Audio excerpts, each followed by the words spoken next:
Indian space హిస్టరీలోనే ఒక కొత్త అధ్యాయం మొదలైంది. స్కైరూట్ ఏరోస్పేస్ ప్రైవేట్ లిమిటెడ్ చేసిన విక్రమ్ రాకెట్ జూలై 18న శ్రీహరికోటలో ఉన్న సతీష్ ధావన్ స్పేస్ సెంటర్ నుంచి సక్సెస్ఫుల్ గా అంతరిక్షంలోకి దూసుకెళ్లింది. ఈ రాకెట్ స్పెషాలిటీ ఏంటంటే దీన్ని పూర్తిగా ఇండియాలో ఉన్న ఒక ప్రైవేట్ కంపెనీ తయారు చేసి ఆర్బిట్ లోకి పంపిన ఫస్ట్ రాకెట్ ఇది. ఈ కంపెనీ పేరు స్కైరూట్ ఏరోస్పేస్. ఈ కంపెనీని స్టార్ట్ చేసింది పవన్ కుమార్ చాందన అండ్ అలాగే నాగభరత్ డాక్, వీళ్ళిద్దరు స్టార్ట్ చేశారు. అండ్ ఈ రాకెట్ కన్స్ట్రక్షన్ చేయడానికి కార్బన్ కాంపోజిట్ స్ట్రక్చర్ ని యూజ్ చేశారు. దాంతోపాటు మీరు చెప్తే నమ్మరు, ఆ రాకెట్ ఇంజిన్ ఉంటది కదా, ఈ ఇంజిన్ ని టోటల్ గా 3D ప్రింటింగ్ తో రెడీ చేశారంట. దాదాపుగా 1000 మంది ఇంజనీర్స్ దీని గురించి వర్క్ చేశారు. అండ్ అలాగే కొన్ని గ్లోబల్ ఇన్వెస్టర్స్ వీళ్ళు ఏం చేశారంటే $160 మిలియన్ ఈ కంపెనీకి ఫండింగ్ చేశారంట. సో ఇలా చెప్పుకుంటే చాలా ఉన్నాయి. నేషనల్ నుంచి ఇంటర్నేషనల్ వరకు ప్రతి జియో పొలిటికల్ టాపిక్ ని 10 to 15 మినిట్స్ మేము ముందు పెడతా. మీరు చేయాల్సింది ఒకటే, వీడియోని ఫుల్ గా చూడండి. అండ్ అలాగే కొత్త వాళ్ళు ఎవరైనా వస్తే మన ఛానల్ సబ్స్క్రైబ్ చేసి పక్కన బెల్ ఐకాన్ ఆల్ పెట్టండి. మనం లేట్ చేయకుండా టాపిక్ లోకి వెళ్దాం. ఫస్ట్ ఆఫ్ ఆల్ మీరు ఈ రాకెట్ గురించి తెలుసుకోవాలంటే ఈ కంపెనీ అనేది ఎందుకు స్టార్ట్ అయిందో మీరు తెలుసుకోవాలి. స్కైరూట్ ఏరోస్పేస్ ఈ కంపెనీ అసలు ఎందుకు స్టార్ట్ అయిందంటే వీళ్ళు మెయిన్ గా ఒక ప్రాబ్లం మీద దృష్టి పెట్టారు. అదేంటంటే గ్లోబల్ లెవెల్లో చాలా కంపెనీలు వాళ్ళ శాటిలైట్స్ ని అంతరిక్షంలోకి పంపడానికి చాలా టైం వెయిట్ చేయాలి. ఇక్కడ ఒక పెద్ద ప్రాబ్లం ఉంది. భారీ పెద్ద పెద్ద రాకెట్స్ ని కొన్ని దేశాలు మాత్రమే తయారు చేస్తాయి. ఈ చిన్న శాటిలైట్స్ అన్ని కూడా వీటిలో పంపాలంటే ఏదో ఒక రోజు పెద్ద లాంచ్ అని ప్లాన్ చేసినప్పుడు మాత్రమే పంపగలం. ఇది చాలా టైం టేకింగ్ ప్రాసెస్. అంటే దాదాపు ఒక 12 మంత్స్ నుంచి 24 మంత్స్ టైం పడుతుంది. అండ్ అలాగే కాస్ట్ కూడా ఎక్కువ. దీన్ని బ్రేక్ చేయడానికి మన హైదరాబాద్ కి చెందిన పవన్ కుమార్ చాందన అలాగే నాగభరత్ డాక్ వీళ్ళిద్దరు తీసుకున్న డిసిజన్ ఇది.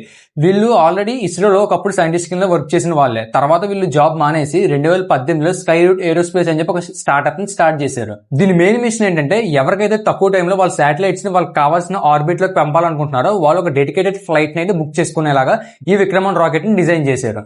దీన్నే వాళ్ళు సింపుల్ గా క్యాప్ టు స్పేస్ అని చెప్పి అయితే పిలుస్తున్నారు. వీళ్ళు కంపెనీ స్టార్ట్ చేసిన కొత్తలో గవర్నమెంట్ నుంచి ఎటువంటి సపోర్ట్ లేదు. అలాంటిది వీళ్ళు జిఐసి లాంటి గ్లోబల్ ఇన్వెస్టర్స్ దగ్గర నుంచి ఏకంగా $160 మిలియన్ ని ఫండింగ్ గా తెచ్చుకున్నారంట. ఇప్పుడు ఈ కంపెనీ వాల్యూ $1.1 బిలియన్ ని క్రాస్ చేసింది. ఈ కంపెనీ స్టార్ట్ చేసిన కొత్తలో ఇద్దరితోనే స్టార్ట్ అయింది. కానీ ఇప్పుడు ఈ ఇద్దరితో పాటు 1000 మంది ఎక్స్పర్ట్స్ తో ఒక పెద్ద టీమే ఫామ్ అయింది. అండ్ అలాగే ఇప్పుడు ఈ రాకెట్ యొక్క హైట్ వచ్చేసరికి 24 మీటర్స్ ఉంటుంది. అండ్ అలాగే 350 kgs ఉన్న చిన్న చిన్న శాటిలైట్స్ ని తీసుకుని భూమికి 450 మీటర్ల ఎత్తులో ఉన్న లోయర్ ఆర్బిట్ లోకి చాలా ఫాస్ట్ గా అయితే తీసుకెళ్తుంది. ఇప్పటి వరకు నేను చెప్పిందంతా కూడా అసలు ఈ రాకెట్ ఏంటి, ఈ రాకెట్ యొక్క మెయిన్ మిషన్ ఏంటి, అసలు ఈ రాకెట్ ని ఎవరు తయారు చేశారు, ఎందుకు తయారు చేశారు, తయారు చేసిన వాళ్ళ మెయిన్ మిషన్ ఏంటి, ఆ కంపెనీ ఏంటో ఫుల్ క్లియర్ గా ఇప్పుడు మనం చూసాం కదా. కానీ ఇప్పటి నుంచి జూలై 18 ఈ రాకెట్ లాంచ్ అయింది. ఈ రాకెట్ లాంచ్ అవుతున్నప్పుడు ఆ టైంలో అసలు అక్కడ అంతా ఏం జరిగిందో ఫుల్ ఇన్ డీటెయిల్ గా మొత్తం అంతా కూడా ఇప్పుడు మనం క్లియర్ కట్ గా ఇప్పుడు వీడియోలో చూద్దాం. నార్మల్ గా వీళ్ళు రాకెట్ ని లాంచ్ చేద్దాం అనుకున్న టైం వచ్చేసరికి 11:30 AM కి లాంచ్ చేద్దాం అనుకున్నారు. కాకపోతే కొన్ని టెక్నికల్ ఇష్యూస్ వల్ల వాటిని ఏమీ పట్టించుకోకుండా ప్రెజర్ తీసుకోకుండా చాలా కూల్ గా వీళ్ళు 12:05 PM కి రాకెట్ ని చాలా సక్సెస్ఫుల్ గా లాంచ్ చేశారు. అసలు ఈ గ్యాప్ లో వాళ్ళకి వచ్చిన టెక్నికల్ ప్రాబ్లం ఏంటి, ఇదంతా కూడా ఇప్పుడు నేను చెప్తాను. అంతకంటే ముందు ఎవరైతే మన ఛానల్ ని ఫస్ట్ టైం విజిట్ అయ్యారో వాళ్ళు సబ్స్క్రైబ్ చేసిన పక్కన బెల్ ఐకాన్ ఆల్ పెట్టండి. అండ్ ఇలాంటి కంటెంట్ అంటే జియో పొలిటికల్ టాపిక్స్ నేషనల్ నుంచి ఇంటర్నేషనల్ వరకు ప్రతి టాపిక్ ని కూడా ఒక 5 minutes లోపల 10 minutes లోనో 15 minutes లోనో ఫుల్ క్లియర్ కట్ గా నేను మీకు ఒక వీడియో చేస్తాను. జూలై 18, 2026న శ్రీహరికోటలో సతీష్ ధావన్ స్పేస్ సెంటర్ లో దాదాపుగా 10,000 మంది లాంచ్ ని చూడడానికి లాంచ్ ప్యాడ్ దగ్గరికి అయితే వచ్చారు. వాళ్ళు అనుకున్న లాంచ్ టైం ఏంటంటే 11:30 AM. అలాగే T12 minutes దగ్గర ఆటోమేటెడ్ లాంచ్ సీక్వెన్స్ అనేది స్టార్ట్ అయింది. అంటే ఇది ఏం చేస్తుంది అంటే లాంచ్ అవడానికి 12 minutes ముందు కంప్యూటర్ మొత్తం కూడా రాకెట్ ని కంట్రోల్ లోకి తీసుకుని మొత్తం అన్ని సిస్టమ్ రాకెట్ లో ఉన్న అన్ని సిస్టమ్స్ ని చెక్ చేయడం స్టార్ట్ చేస్తుంది. కానీ T4 minutes 59 seconds దగ్గర కౌంట్ డౌన్ అనేది సడన్ గా ఆగిపోయింది. వెంటనే వాళ్ళు ఏం చేశారంటే లాంచ్ ని టెంపరరీ హోల్డ్ చేశారు. ఆ టైంలో ఏం జరిగిందంటే ఈ ఆటోమేటిక్ సిస్టమ్ అనేది నావిగేషనల్ అలాట్మెంట్ ప్రాపగాండాలో ఒక చిన్న ప్రాబ్లం ఉన్నట్టు నోటీస్ చేసింది. వెంటనే వీళ్ళు ఏం చేశారంటే గ్రౌండ్ లో ఉన్న ట్రాకింగ్ సిస్టమ్ తో రాకెట్ సెన్సార్ సింక్రనైజేషన్ ని పర్ఫెక్ట్ గా వెరిఫై చేశారు. వెంటనే ఆటోనమస్ పాత్ కరెక్షన్ అల్గోరిథం ని రిజర్చ్ చేసి 12:05 కి రాకెట్ అంటే సక్సెస్ఫుల్ గా లాంచ్ చేశారు.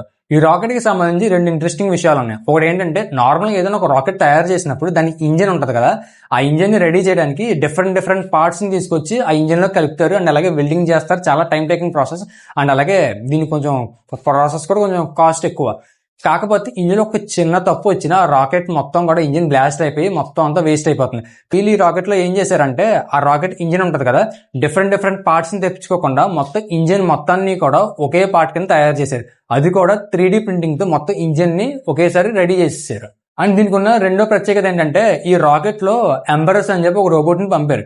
ఈ రోబోట్ ఏం చేస్తుంది అంటే దీని స్టార్టింగ్ పాయింట్ లో ఒక హ్యాండ్ షేప్ లో ఒకటి ఉంటుంది. అది ఏం చేస్తుంది అంటే అంతరిక్షంలోకి వెళ్ళిన తర్వాత అంతరిక్షంలోని విరిగిపోయిన శాటిలైట్స్, పనిచేయని శాటిలైట్స్, విరిగిపోయిన రాకెట్ పీసెస్ ఇవన్నీ చెత్త ఎక్కువ పెరిగిపోయి ఉంటది కదా, ఆ చెత్త మొత్తాన్ని కూడా ఈ రోబోట్ మొత్తం క్లియర్ చేసి మొత్తం శుభ్రం చేస్తుంది.